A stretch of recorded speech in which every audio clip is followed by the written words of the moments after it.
So here's something that'll twist your brain a little. The most advanced weapon in modern warfare right now isn't a hypersonic missile or a stealth drone. It's a conversation. A face-to-face, old-school, across-the-table conversation happening right now in Islamabad between the United States and Iran, and the fact that this meeting is even taking place tells you more about how technology has fundamentally changed conflict than any billion-dollar weapons system ever could. Wait, it gets better. Because while these diplomats are sitting down in Pakistan's capital, the real war is still happening everywhere else. In cyberspace, in the electromagnetic spectrum, in the algorithms deciding which drone strikes which target. And the outcome of these talks? It's going to determine whether that tech-driven warfare escalates or de-escalates. So let me break down what's actually happening, why Islamabad of all places became the negotiation table, and how this moment could reshape the role of AI, cyber weapons, and autonomous systems in the Iran war.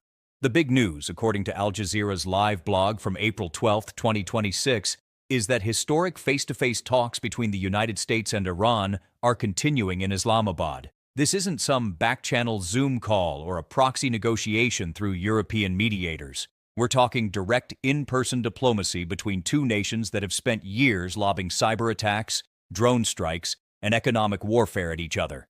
And here's the thing that should blow your mind. Pakistan, a country with its own complex relationships with both Washington and Tehran, is hosting this. That's like your two feuding neighbors deciding to hash it out in your living room. But why does this matter for tech and warfare? Let me connect the dots. The Iran war, as it's being called, hasn't looked like any conflict before it.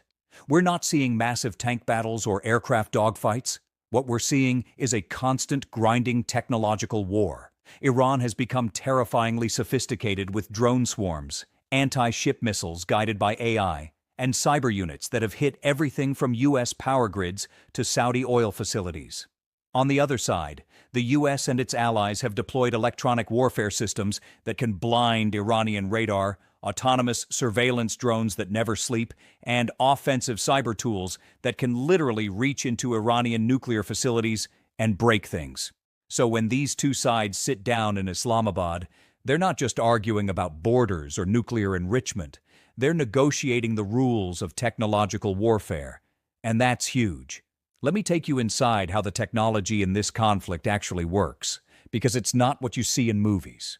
Take drone swarms, for example. Iran has figured out how to take relatively cheap, off-the-shelf drones and link them together with a mesh network. Think of it like a group of delivery drones that suddenly realize they're way more dangerous as a team than as individuals. One drone finds a radar signal, shares it with the swarm, and then 20 drones coordinate an attack from 20 different directions simultaneously. That's not sci-fi. That's happening right now. On the cyber warfare side, it gets even creepier. There are AI-powered malware strains that don't just follow programmed instructions. They learn, they adapt. If a cyber defense system blocks one entry point, the malware probes another, and another. It's like a digital octopus testing every possible crack in your security. Both Iran and the US have deployed these systems against each other. And the scary part is that sometimes even the attackers don't fully know what their AI is doing. It just works. Until it doesn't. Wait, it gets better. Or worse, depending on your perspective. There's emerging evidence that both sides are using machine learning to predict each other's moves. Imagine an AI that analyzes every previous drone launch, every cyber intrusion, every diplomatic statement, and then calculates the probability of what happens next. That's essentially predictive warfare. And when you have two AIs trying to outthink each other in real time, the margin for error becomes terrifyingly small. A miscalculation that a human might catch gets executed in milliseconds. That's why face-to-face talks in Islamabad aren't just diplomatic theater. They're a pressure release valve for a system that's becoming too fast and too complex for humans to control. So what are they actually discussing? According to the Al Jazeera reporting, these talks are historic precisely because of how rare direct US-Iran engagement has been since the 1979 revolution. But the specific agenda matters enormously for tech. First, there's the nuclear question, because Iran's program has been heavily targeted by cyber attacks like Stuxnet's descendants. Second, there's the drone warfare question.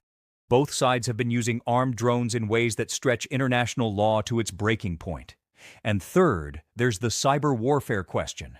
Right now, there are basically no rules. No one has agreed on what counts as an act of war in cyberspace. Is taking down a power grid an attack? What about stealing sensitive data? What about using AI to automatically retaliate? These talks in Islamabad could start answering those questions. Industry reaction has been fascinating to watch.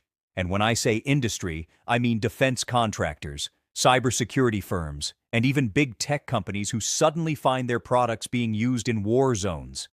Most of them aren't talking publicly because nobody wants to admit their software is being weaponized. But privately, according to leaked memos and analyst reports, there's genuine fear. The people who build AI systems are realizing they've created tools that no one fully controls. And the people who build cyber weapons are realizing that every tool they deploy eventually gets reverse-engineered and used against them. Let me give you a specific example. A few years ago, a Western cybersecurity firm discovered that malware used against Iranian nuclear facilities had been copied, modified, and redeployed against U.S. infrastructure. The original attack was surgical. The copy was a sledgehammer. That's the nightmare scenario of tech-driven warfare. You can't put the genie back in the bottle. Once a cyber weapon exists, it exists forever. And the talks in Islamabad are happening because both sides finally understand that. Wait, it gets better. The competition angle here isn't just US versus Iran, it's also China and Russia watching every single move. Because if the US and Iran agree on rules for drone warfare or cyber attacks, that sets a precedent. China, with its own advanced AI military systems, has a huge interest in keeping those rules as loose as possible. Russia, which has pioneered the use of cyber proxies and disinformation campaigns, also wants to keep the battlefield unregulated. So the Islamabad talks aren't just about two countries. They're about whether the international community can establish any norms at all for technological warfare. And that's a conversation that affects every single person watching this video. Now let's talk about the ethical considerations, because this gets heavy. When you use AI to select targets, who is responsible for mistakes? When you deploy a cyber weapon that spreads beyond its intended target, is that a war crime? These aren't hypothetical questions. They're being asked right now by lawyers, ethicists, and military commanders, and the answers are deeply uncomfortable. Most countries have classified their targeting algorithms. We don't know how they work or what biases they contain. An AI trained on imperfect data might systematically misidenticate civilian infrastructure as military targets. And because the system operates at machine speed, no human reviews every decision. That's not a bug. That's the feature that militaries actually want. There's also the privacy nightmare. In a cyber war, everyone's data becomes a potential weapon. Your smart home devices could be hijacked as part of a botnet. Your location history could be used to target a strike, and the distinction between combatant and civilian, which is the foundation of international humanitarian law, gets incredibly blurry when the battlefield is everywhere and nowhere. That's why these Islamabad talks matter so much. They're an acknowledgement that technology has outpaced the law, and something has to give.